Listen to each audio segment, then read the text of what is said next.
Assalamualaikum warahmatullahi wabarakatuh. Waalaikumsalam warahmatullahi wabarakatuh. Selamat malam untuk malam ini. Yang nonton mungkin bisa siang, pagi, siang, sore.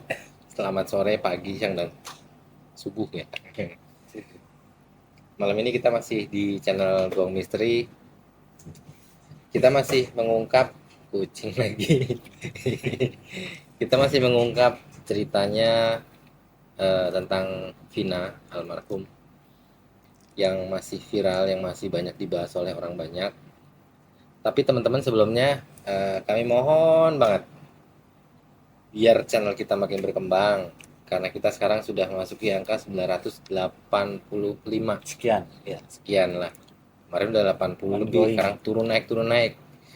Mohon dukungannya untuk channel kami biar lebih berkembang, lebih semangat lagi dengan cara apa? Subscribe yang ada tombol, bukan tombol, yang tulisan subscribe dipencet. Ya, biar apa? Biar tambah banyak subscribernya, biar semangat kita di sini cari video dan eksplornya. Terima kasih. Terima kasih banyak yang udah subscribe dan terus nonton di channel kita. Dukung kita lewat pertanyaan-pertanyaan, dukung kita lewat masukan-masukan. Kalau kita ada kurang, tolong dilebihin. Kalau lebih ya kita dewek yang ngerasain. Oke, tetap di channel Gong Mystery.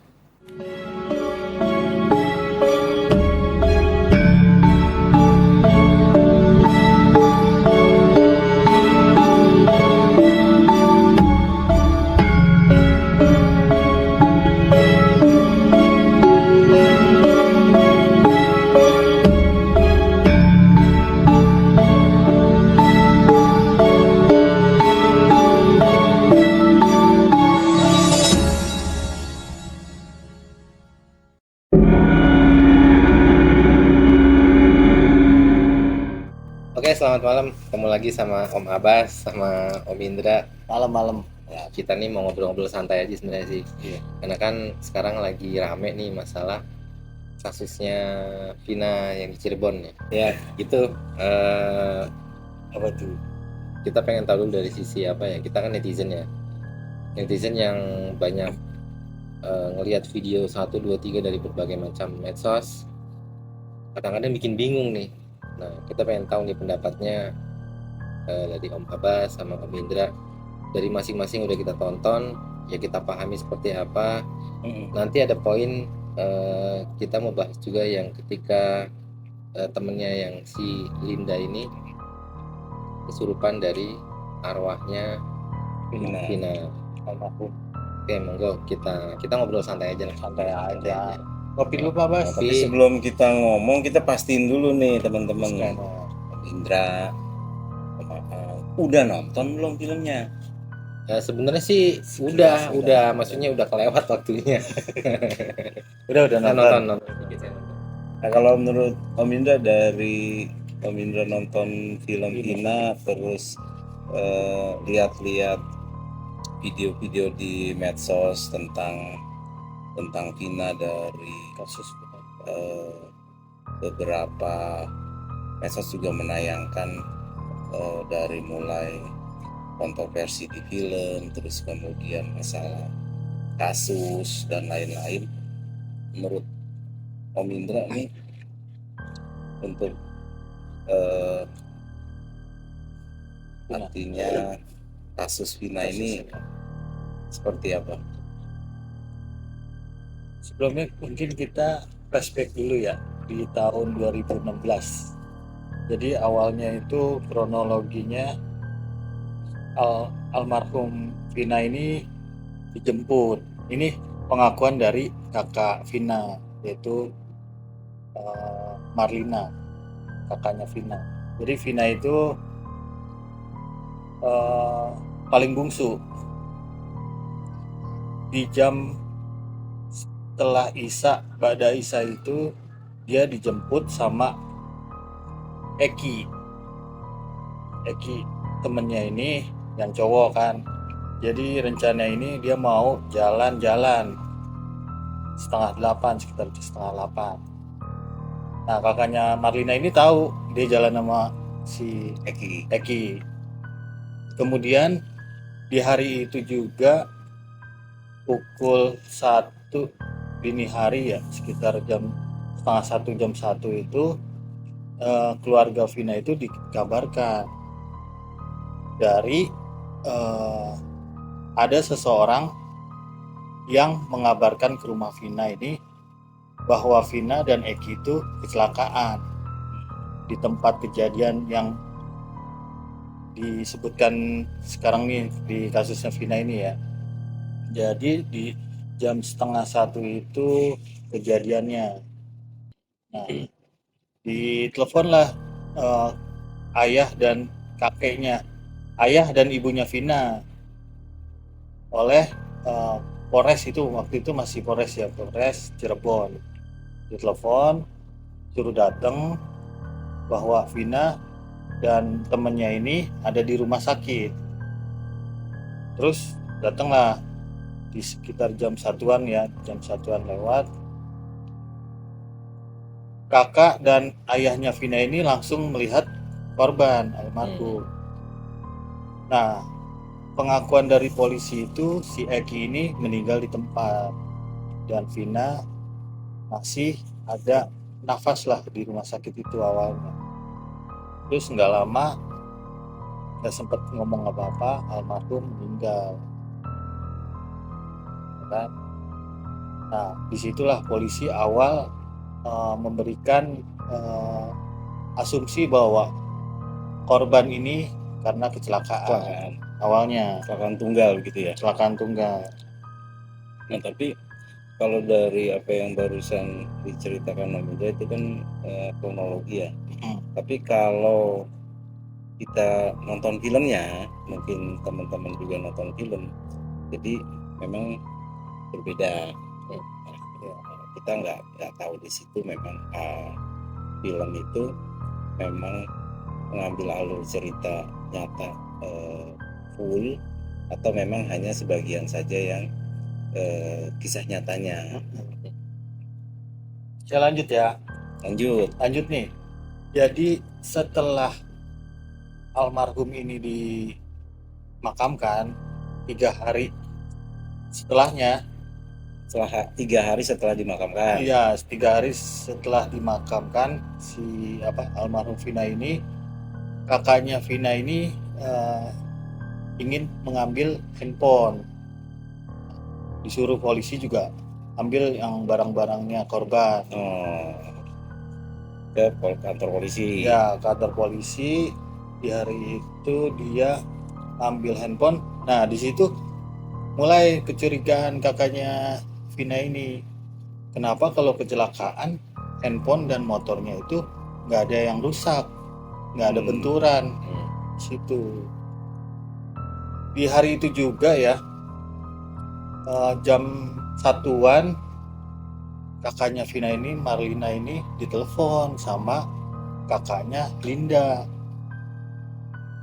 karena katanya si Linda ini kerasukan. Di hari ketiga itu. Hari ketiga itu, malam itu yang pas kakaknya habis ke Polres. Itu jam 1 malam tuh. Jam 1 malam. Ke Polres. Setelah itu kan pulang jam 1 dikabarkan kalau si Linda ini kerasukan arwahnya Vina. Nah, dia arwahnya ini yang dianggap arwahnya Vina ini nggak mau keluar sebelum ketemu kakaknya atau orang tuanya Vina. Keluarga lah ya. Ya, keluarga. Nah, itulah yang arwahnya Vina dibilang korinnya Vina yang di media sosial yang viral itu. Yang kalau nggak salah yang ada pakai baju seragam sekolah itu. Iya. Nah, di situ kan banyak juga memang beredar di media sosial itu video soal yang Linda itu kemasukan arwahnya Vina. Nah, kalau dari sudut pandang Mas Aan, status kesurupannya itu menurut Mas Aan itu memang real kesurupan arwah Vina atau eh, semacam makhluk astral lain Ya, atau seperti apa nih? jadi Kalau kita menurut ngebahas Mas sekarang nih, kita ngebahas bukan kasusnya. Sementara ini kita ngebahas kesurupannya dulu ya Mas ya, di segi apa spiritualnya dulu nih. Menurut Mas An gimana nih kalau si Linda itu kesurupan? Kayak gini, sebelum saya masuk ke kesurupannya arwah Vina, saya mau kasih penggambaran dulu. Contohnya begini, ketika manusia itu ditakdirkan untuk meninggal secara wajar, sudah pasti dia akan pulang dengan seutuhnya, insya Allah ya. Tapi mohon maaf, keterbatasan ilmu dan pengetahuan saya, dan ini hanya pengetahuan saya sendiri, bagi orang-orang yang meninggal dalam keadaan dipaksa atau dalam keadaan tidak wajar, artinya dalam kondisi arwah itu tidak sempurna ya, seperti orang gantung diri, bunuh diri dengan cara loncat, otomatis sebelum arwah ini sampai ke tempat seharusnya dia pulang, ini di gerbang gaib ini banyak bangsa jin yang sudah mengetahui arwah itu dalam kondisi tidak wajar. Dari arwah itu, ketika manusia itu masih hidup, mungkin dia frustasi ya, frustasi yang hebat sampai dia berpikiran pendek untuk mengakhiri hidupnya. Artinya tingkat stresnya tinggi, energi negatifnya pun tinggi. Jadi untuk ingat aja sama yang namanya sang pencipta pun sudah pasti nggak akan ada. Artinya apa? Kemungkinan besar untuk adanya arwah gentayangan itu ya dibantu oleh bangsa jin menurut saya, karena mereka bisa melihat orang ini sudah tidak ada rasa iman, karena kan kita dalam keyakinan kita dilarang untuk bunuh diri karena sangat dibenci oleh Gusti Allah. Melihat arwah Vina yang masuk ke dalam raganya temennya Linda itu, bisa jadi itu adalah arwah dari Vina itu sendiri. Karena gini, satu, Vina meninggal dalam keadaan yang sangat tragis. Satu, dia dipaksa, diperkosa, disiksa, dan meninggal dalam keadaan sedih. Ditambah lagi dia menyaksikan sendiri kekasihnya itu dibantai habis oleh sekelompok orang-orang itu. Ini menurut cerita ya, menurut dari film yang beredar atau dari yang kesurupan itu. Lalu saya melihatnya begini, ketika orang itu kerasukan, ada beberapa hal yang tidak bisa dijelaskan secara logika. Contohnya begini, saya pernah nonton satu video di YouTube, itu penelusuran tempat makam keramat. Ketika sang mediator itu tidak bisa berbahasa Jawa, tiba-tiba dia bisa berbahasa Jawa, nah itu bisa dikatakan sedang kemasukan oleh roh leluhur atau roh yang ada di tempat itu, yang sifatnya mungkin dulunya pernah mengikuti orang-orang yang mensiarkan atau ikut berjuang dalam bergerak dalam keagamaan. Untuk arwah Vina, saya merasakan begitu besar, dari rasa amarah, sedih, penasaran. Karena begini, sesuatu yang tersimpan amarah otomatis ada energi yang negatif. Terbukti ketika penayangan film itu diputar.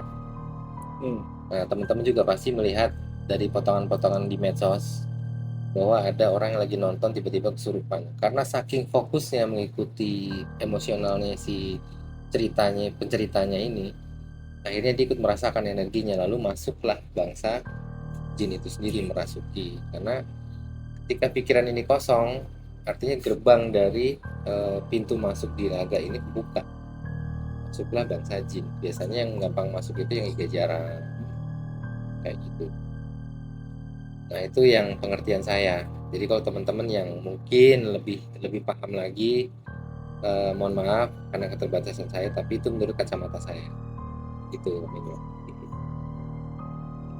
Tapi kalau misalnya dari teman-teman yang masih meragukan, ya monggo aja, karena Gaib itu intinya kembali ke diri kita masing-masing ya. Kalau kita meyakini sesuatu yang astral atau sesuatu yang gaib itu memang datangnya dari Sang Maha Gaib, karena Allah itu juga Sang Pencipta dunia yang fana ini dengan dunia yang tidak terlihat itu sendiri. Gitu. Jadi bisa disimpulkan artinya si Linda ini memang artinya kerasukan lah ya, Ya, bisa jadi. kerasukan di kemungkinan gitu ya, Kemungkinan kemungkinan menurut dugaan besar kita. itu memang arwah dari Vina atau kan ada bahasa kayak jin korin kayak gitu, bisa jadi Bisa. seperti itu gitu ya Mas ya. Jadi kalau dilihat dari ceritanya itu kan memang meninggalnya itu tragis ya. Jadi seolah-olah seperti penasaran ya, seperti penasaran lah anggapnya seperti itu. Nah kalau menurut Om Indra nih, ada kan orang kira-kira nih misalnya manggil ya, manggil untuk masukin lagi arwahnya misalnya ya, masukin arwahnya untuk ditanya-tanya misalnya. Menurut Om Indra itu kira-kira apa yang diucapin nih, ini misalnya ada si A nih, terus dipanggilin arwah, terus dimasukin, nah terus kan ditanya-tanya tuh. Nah menurut Om Indra nih, apa yang diungkapin kira-kira benar atau menyesatkan? Ya kalau untuk orang yang kerasukan ya, jadi 50-50 sih kalau menurut saya. 50-50 ya? 50-50. Karena di sisi lain kita kan yang Mas Aan tadi bilang, kalau kita sudah meninggal dengan takdir kita, arwah kita tidak akan balik lagi ya, akan bisa balik lagi, kecuali sepertinya Vina ini mungkin ya, kalau salah tolong koreksi, mungkin arwahnya ini tidak tenang di alamnya, dan Belum ada bisa beberapa seutuhnya gitu ya. ya, ada beberapa poin yang menurut mungkin ya tentang agama. Kalau salah tolong diinin lagi. Apapun yang ada di diri kita nih yang bukan milik kita, sebelum kita meninggal itu harus dibuang. Seperti contohnya kayak behel, itu kan bukan milik kita alami gitu kan ya. Terus kayak rambut palsu, alis palsu, itu harus kita buang, baru kita diterima insya Allah. Mungkin kayak gitu sih menurut saya. Tapi kalau bangsa jin itu emang bisa menyerupai kita, dia selalu tahu, dan dari leluhur dulu ya, Nabi Adam, dia sudah bersumpah akan menggoda atau menyesatkan anak cucu Adam ya. Itu intinya sih. Jadi memang kalau yang saya tahu ya, dan saya juga pernah dengar gitu kan dari para ustadz, jadi yang namanya setan nih, tapi saya nggak tahu nih, ada kan beberapa makhluk itu kan, ada setan, ada jin. Nah ada jin juga yang istilahnya dia juga menyembah Tuhan, menyembah kepada Gusti Allah. Nah tapi yang namanya setan itu iblis. Jadi nih ketika misal ini si A panggilin arwah lah, mau ditanya-tanya nih, masukin, pas begitu masuk terus tanya-tanya, dia jawab. Nah kalau saya berpikir, kalau misalnya yang masuknya dia jenisnya iblis, setan, karena dasarnya iblis setan itu dia di dunia ini tuh memang tugasnya dia adalah menyesatkan manusia biar masuk ke golongannya dia. Artinya bisa jadi apa yang disampaikan ketika ditanya-tanya itu kebohongan. Itu Mengadu merupakan domba lah ya. kebohongan. Jadi seolah-olah bisa jadi apa yang disampaikan yang menimbulkan adu domba lah segala macam seperti itu. Jadi memang kita boleh, kita harus percaya adanya gaib. hal gaib. Iya. Setan, kita percaya adanya setan, kita percaya adanya jin. Tapi kita tidak boleh percaya sama apa yang dia katakan. Ya. Itulah yang saya tahu perintahnya tuh seperti itu. Kalau kita sampai percaya apa yang dia katakan, itu jatuhnya udah musyrik atau syirik nanti jatuhnya. Makanya video yang viral ini yang kesurupan untuk di negara kita ini bukan jadi bukti, nggak bisa jadi bukti. Nggak jadi bukti. Bukti yang nyata nggak bisa, untuk di pengadilan itu nggak bisa jadi bukti. Makanya mungkin gini ya, kalau menurut saya ya, ketika orang itu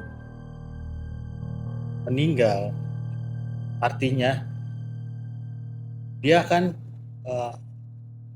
kembali kepada Gusti Allah. Ada satu riwayat yang meriwayatkan bahwa begini. Ada kisah Sendal ini. saya. Ada di mana waktu, misal orang tua kita nih misal sudah berpulang, kayak saya orang tua saya udah berpulang gitu. Jadi ada waktu di mana orang tua itu memang arwah orang tua kita itu dikasih kesempatan untuk Kembali. Nah, artinya dia bisa datang untuk melihat Anak cucunya. Pernah Seperti sempat itu. Gitu. Tapi dia cuma bisa melihat. Iya. Itu artinya memang ada di mana waktu arwah itu dikasih kesempatan untuk kembali seperti itu. Jadi satu sisi kalau dia dibilang kalau sudah pulang ya sudah pulang, tapi di satu sisi saya katakan seperti itu. Jadi ada di mana waktu yang memang dikasih kesempatan untuk melihat anak cucunya seperti itu. Makanya kita di sini sebagai umat muslim biasanya memang dianjurkan untuk sering-sering kirimkan doa kepada orang tua atau leluhur. Almarhum. Nah, ini buat teman-teman ya, untuk membedakan lagi nih. Kalau yang namanya orang, kan ada orang yang ketika dia bisa melihat, ada yang nggak percaya. Mungkin teman-teman juga pernah lihat sepintas-pintas di beberapa medsos, ada security yang dari CCTV seolah-olah dia sedang berbicara ketika temannya menegur, sedang berbicara dengan siapa, dengan si A. Lalu si announcer ini bilang gini loh, si A itu udah meninggal 5 tahun yang lalu. Enggak, dia ada di depan saya. Nggak percaya, ini saya lagi ngobrol dengan dia. Lalu announcer bilang tidak, dia udah meninggal 5 tahun yang lalu. Itu yang ada lagi cerita lagi, penjaga rumah sakit. Jadi mungkin juga teman-teman pernah lihat tempat tidur yang bekas digunakan oleh orang yang sakit akhirnya meninggal itu bergerak sampai bergeser tuh ada. Lalu ada kejadian lagi di mall, Allahu alam ya kalau itu ya benar atau tidak, cuma kalau saya merasakan 80% saya merasakan itu real. Jadi boneka yang jalan itu dia ngikutin logikanya. Kalau emang dipakai baterai dan dikendalikan oleh orang, harusnya kan dibelokin, tapi ini kan nggak ada yang mengendalikan. Kalau tidak ada yang mengendalikan dan menggunakan baterai, harusnya di jalannya nabrak. Jadi ngikutin sampai si orang ini masuk ke dalam lift. Ada lagi di luar negeri kejadian, itu YouTuber pemburu hantu, ketika dia mengeksplor di tempat taman hiburan, dia melihat satu boneka badut. Nah, ketika dia sedang konten itu, dia bicarakan tempat ini situasi seperti apa. Nah, di kamera itu terlihat bahwa badut ini bergeser, bergerak. Ketika dia menyadari, dia datengin ke arah patung badutnya ini. dia penasaran makin didekatin, ketika dia berbalik posisi udah berpindah lagi sampai dia penasaran datangnya, akhirnya dia bergerak terus, terakhir dia dikejar oleh boneka itu. Nah itu teman-teman silahkan menilai Tapi- sendiri Tapi itu Mas, kalau menurut Mas kelakuan siapa tuh kalau kayak gitu? di bangsa jin, Bang Sajin ya? karena bedanya makhluk astral di kita dengan luar negeri agak beda ya. Kalau di luar negeri itu justru lebih banyak dia menggerakkan barang, kalau di kita itu kan wujud-wujud ya, tapi wujudnya itu kalau menurut saya, bagi saya bangsa roh halus itu nggak seperti yang nampak nyata seperti manusia, itu enggak. Enggak. Dia Terus hanya seperti bentuknya? kayak hologram gitu. Tembus. Ya tembus. Sebenarnya bangsa astral itu hanya sebuah energi, cuman dia bisa termanifestasi karena pikiran kita. Besarnya pikiran kita yang negatif, akhirnya terbentuklah seperti pocong lah, kuntilanak lah, atau seperti wujud genderuwo. Nah itu bagaimana kita memancarkan energi dari kita sendiri, itu bagi saya. Lalu ini saya baru teringat lagi nih, kalau seandainya si Linda ini kesurupannya bohong, yang seperti saya bilang tadi, ada orang yang kesurupan tidak bisa bahasa Jawa, akhirnya dia bisa bahasa Jawa halus. Sama dengan si Linda ini, ketika dia terbatas masalah informasi kronologinya itu, otomatis dia tidak akan lancar, kecuali dia psikopat. Seandainya, ini disclaimer ya, saya mengandaikan, menduga, tidak akan dia menceritakan secara gamblang dan detail. Detail gitu ya. Bagi teman-teman yang punya ilmu psikologi mungkin bisa melihat dari ceritanya, dari nada suaranya, dari nafasnya, apakah si Linda ini berbohong atau tidak. Lalu kalau dia memang tidak kesurupan dan hanya dibuat-buat, tidak mungkin sampai bisa merasakan kesedihan sangat mendalam. Ketika dia menceritakan kakinya dilindas, dia kan merasakan kesakitan. Artinya seseorang pernah, contoh lah misal Om Indra tergores tangannya, lalu saya tanya, itu tangannya kenapa? Tadi ini kenapa aku perih banget, sakit. Nah, artinya kan ada ekspresi. Ketika si Linda ini kesurupan oleh arwahnya Vina, artinya yang diceritakan itu seolah-olah Dia merasakan. dari mulai kaki dia sampai bisa merasakan. Saya lagi, mohon maaf ya, ini yang saya pahami lagi buat teman-teman ya, ketika menghadapi situasi entah itu keluarga atau teman yang ada istilah ketempelan atau kesurupan, itu kita kan bingung nih, orang awam ya, orang bingung nih sebenarnya benar-benar kesurupan atau memang cari alasan untuk dapetin simpati. Kalau orang kesurupan itu dia durasinya lebih panjang dan itu bisa berulang-ulang. Kalau secara psikologi, batinnya sedang ada tertekan atau stres, depresi. Tapi kalau secara spiritualis, itu antara gerbang sukma yang ada di raga ini sedang terbuka tanpa dia sadari. Biasanya kalau orang main pencet-pencet aja kan, pencet di tangan, itu belum tentu dia masuknya lewat mana. Ada yang ketika dia masuk lewat belakang, di antara tengkuk belakang ini bisa. Ada juga yang ketika lewat jari manis ini, ketika masuk sini kita tahu posisi masuknya, jangan kesakitan, nggak perlu ditekan kencang-kencang, nggak perlu. Lalu cirinya itu matanya terbelalak lebar. Kalau orang yang sadar itu pasti malu kalau dia keluar air liur ya, ngecas segala macam. Ada yang ketika orang kesurupan sampai keluar liur itu banyak, ngetes. Nah itu udah, menurut saya udah dipastikan itu udah masuk kategori kesurupan. Benar Ya, gitu ya. yang Dan kedua lagi, ada gitu ya. ya. Lalu yang kedua, yang dia tidak tahu informasi tiba-tiba dia bisa menceritakan, itu yang bisa masuk kategori sedang kesurupan. Yang ketiga, dia melakukan gerak-gerakan yang tidak pada umumnya, misalnya tangannya tiba-tiba kaku dan itu berdurasi sangat panjang. Kita begini 5 menit aja, seandainya saya surupannya tangannya begini terus 5 menit itu udah pasti akan sakit. Tapi kalau orang kesurupan nggak akan sadar, bahkan bisa berjam-jam.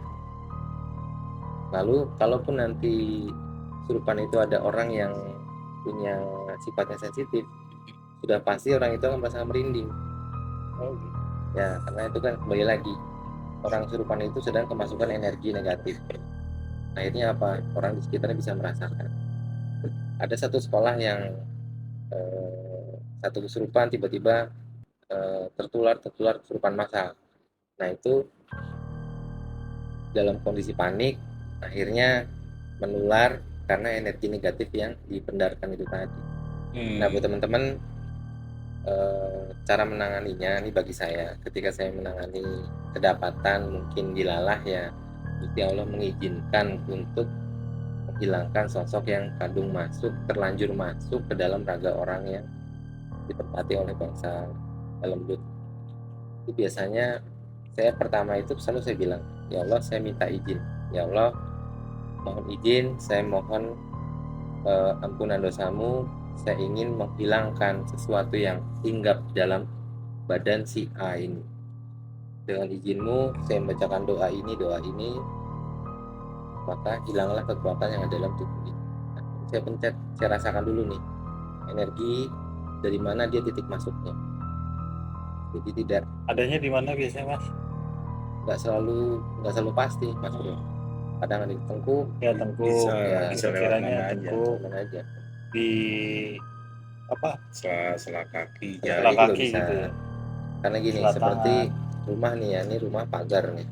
Ada yang pagar masuknya ada di samping kayak saya gini, ada yang lurus masuk. Nah sama dengan manusia, pintu masuk pagarnya itu ada di sebelah mana, masing-masing orang itu berbeda. Nah mohon koreksi bagi teman-teman yang sudah lebih tinggi ilmu daripada saya, mohon maaf, mohon dikoreksi. Bagi saya seperti itu. Mudah-mudahan teman-teman jauh dari kesurupan ya Pak Abbas ya, Iya. dijaga oleh Allah. Jangan Makanya sampai. Dijauhi dari segala bala lah. Nah, saya juga pengen tahu nih dari sisinya Pak Abbas. Kalau orang kesurupan itu yang real dan tidak itu menurut kacamata Pak Abbas bagaimana? Saya sih nggak tahu banyak soal itu sih, cuman memang saya pernah Melihat ya? ngeliat dan pernah ngedampingin orang juga seperti itu. Ada yang seperti tadi dikatakan, kadang-kadang ada orang yang berpura-pura untuk mendapatkan simpati seperti itu. Tapi memang ada yang memang beneran. Nah, saya juga pernah bertanya kenapa orang ini bisa sampai masukkan. Jawabannya adalah di suatu keadaan dirinya tuh mungkin mengalami kesedihan yang mendalam, sehingga dia tidak seolah-olah terbawa ke alam sadarnya. Nah, mungkin seperti yang Mas An tadi katakan, jadi ada yang Gerbang. gerbang yang terbuka, sehingga makhluk asal tersebut bisa masuk. Oh, seperti Linda ini ya, yang Nah, kesurupan. kalau dilihat dari posisi Linda, saya berpikir sampai bisa masuknya itu memang pada saat itu kan karena dia kan sahabat lah ya, sahabatnya Vina. Nah, sedih. Vinanya meninggal secara tragis. Nah, dia mengalami kesedihan yang mendalam dalam arti dia kehilangan seorang sahabat, terus dia mungkin punya sesuatu cita-cita bersama yang belum terlaksana, atau dia punya sesuatu yang memang mau disampaikan, begitupun sebaliknya. Jadi dia artinya tertekan dengan keadaan tersebut yang membuat dirinya kosong ya. Kemudian bisa sampai masuk. Nah, itu wallahualam ya, artinya itu memang beneran yang seperti dikatakan tadi, artinya memang benar arwah Vina atau apapun itu gitu ya. Seperti itu. Ada pertanyaan juga Mas, kalau ketika orang sedang kesurupan itu ya, jadi ruhnya yang aslinya itu kemana ya kalau Mas? ini Baik. dia hanya seperti di alam mimpi, tapi dia sadar kalau dia sedang berkata-kata itu bukan dia. Dia sadar, cuman kok gue bisa ngomong kayak gini, kok tiba-tiba melakukan ini. Dia sadar, cuman bagi yang bersangkutan, bagi teman-teman juga yang pernah mengalami kerasukan, pasti pernah merasakan seperti alam mimpi dan di suatu ruangan yang gelap tidak, terang juga tidak. Jadi seolah-olah ruangan itu seperti berkabut, tapi teman-teman nggak bisa merasakan saya harus begini, harus begitu, nggak bisa. Tapi ketika nanti sudah sadar, teman-teman seperti sedang bangun tidur dan kaget, saya ini kenapa? Sudah pasti badan itu terasa capek dan berkeringat itu udah pasti, bibir kering itu udah pasti. Nah, saya diajarkan ketika untuk menjaga diri kita selain berdoa itu ada beberapa cara untuk mensucikan raga kita dengan cara mandi air garam. Mandi air garam lalu kita tuang ke bak mandi kita, lalu kita bacakan suratul Fatihah dengan penuh keyakinan bahwa kita mendapatkan perlindungan full dari Gusti Allah. Jangan pernah takabur bahwa bangsa gaib itu ada dan sangat-sangat bisa mengganggu. Makanya lebih baik kita berpikiran positif, lalu mendoakan diri kita dan orang lain agar apa? Kebaikan itu kembali ke diri kita. Kan gitu Pak Mas? Ya. Minta? Betul. Ya, terima kasih banyak. Ada yang mau ditambahin? Kayaknya cukup. Saya ngerasain auranya udah beda nih, karena memang waktu juga udah jam 1. Dari tadi kita ngomongin sesuatu, ini udah mulai hawanya udah mulai nggak enak. Ya. Mungkin Mas Aan, Indra udah ngerasain, karena saya udah ngerasa nggak ini. Jadi Merinding ya. Teman-teman, sekali lagi saya mengajak kita mendoakan lah ya, Pak Bas, Indra. Iya. Mendoakan Kita agar sama-sama apa? mendoakan supaya Arwah Vina kasus lebih ini tenang. ya, supaya kasus ini juga makin terang benderang lah ya. ya lebih terang untuk almarhum Vina bisa lebih tenang di sana, bisa sempurna kembalinya. Ya. Ayo teman-teman, tombol subscribe dulu Oh iya, nih. subscribe, jangan lupa dipencet tuh ya. Saya kira, ayo teman-teman kesini. Gimana caranya kesini ya? Subscribe dulu Subscribe. supaya kasus Vina ini terungkap dengan Ya. jelas. Ya, mudah-mudahan juga pelaku-pelakunya juga segera tertangkap ya. Lalu Komen pastinya komen, jangan lupa di komen situnya. Misalnya, tolong lanjutin lagi kisahnya Vina dengan menghadirkan mediator. Boleh, monggo, nanti kita usahakan cari teman kita yang mediator dan benar-benar mediator ya. Artinya apa? Bisa kita jadi penghubung antara makhluk astral dengan kita. Saya tidak menjanjikan bahwa yang masuk itu adalah Vina, tapi paling tidak bisa membuktikan bahwa yang kita tanyakan ini adalah makhluk astral. Gitu. Terus ada lagi Pak Bas menurut kasus ini? Banyak sih sebenarnya mau diungkap, cuman kan nanti jadi kisruh ya, jadi tambah repot. Apa banyak asumsi lah ya. Untuk saat ini sih ya kita serahkan aja ke pihak yang lebih tahu, lebih paham untuk menangani kasus ini. Kita cuma bisa ngedoain ya, semoga cepat dapat titik terangnya. Sebelum kita tutup, kita kirim doa untuk arwah Vina, mudah-mudahan diterima. Dan untuk arwah Amal Vina ibadahnya.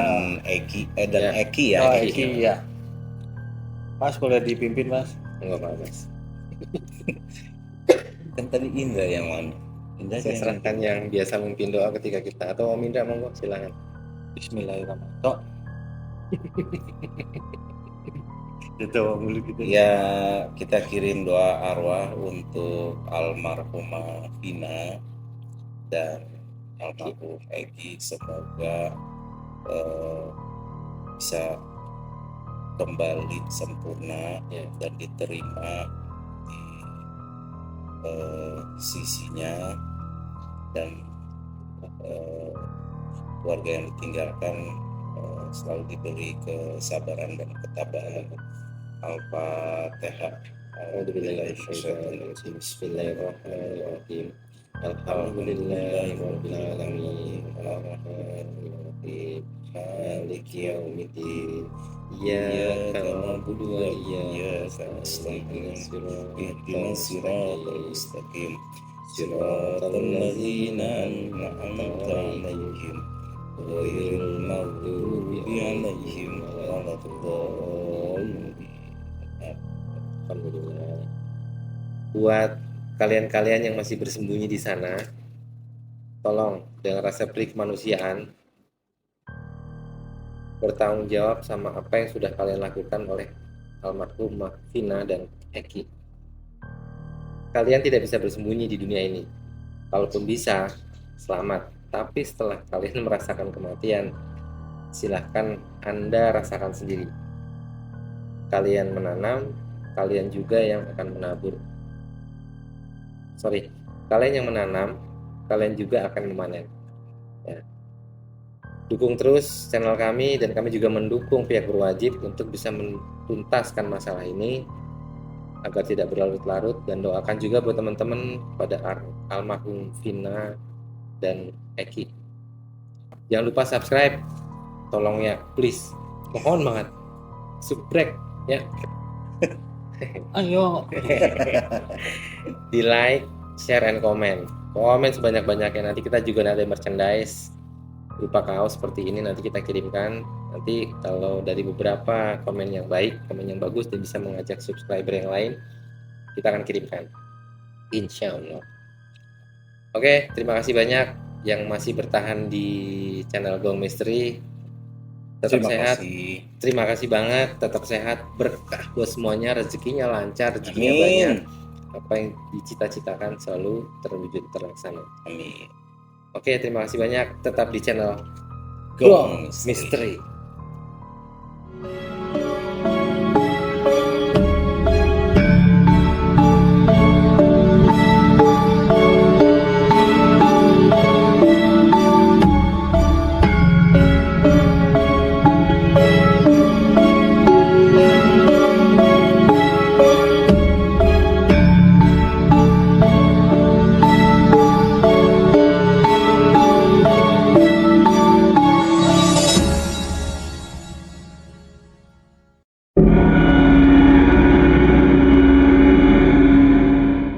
Alhamdulillah juga Pak Abbas, kita punya satu personil Mbah Dito itu. Oh iya, pengalaman nih teman-teman nih, berbagi informasi nih ketika kemarin ya. Jadi pas saya pulang agak malam tuh, saya ditunggu sama Mas Dito. Karena apa? Adiknya Mas Dito itu sedang melakukan kegiatan di luar, bukan gitu ya? Iya, betul. Nah, ketika melakukan kegiatan di luar, si A ini kemasukan. Akhirnya dengan pengetahuan yang ada oleh Mas Dito, dengan keyakinan sama Gusti Allah, akhirnya dilakukan pembersihan. Alhamdulillah bisa. Alhamdulillahnya bisa. Nanti sebenarnya kembali ke diri kita. Selama kita yakin dengan doa-doa kita, yakin bahwa Gusti Allah itu memberikan perlindungan, maka semua akan dilindungi. Bukan begitu Mas Dito? Oke. Mas Ditonya di situ, nggak kelihatan sama kamera. Oke, itu aja. Banyak. Terima kasih. Oh iya, satu lagi ini. Jangan lupa nih, Om Mbak Dito nih, yang ini nih, Mbak Dito yang ini itu. Mas Dito. Jangan diedit ya, jangan dipotong. Ini Mas Dito. Ini Om Indra, ini Om Abbas. Ada nomor WA-nya di situ, hubungi langsung aja. Mumpung masih sepi, pengobatan gratis. Iya. Yang pirang ya. Oh, di logo YouTube-nya ada kok. Ada. Itu yang Mumpung gratis, kalau udah laku banget, udah rame. Susah. Tapi serem ya, Ndra? Serem ya? Oke, Connect tapi kan enggak ya?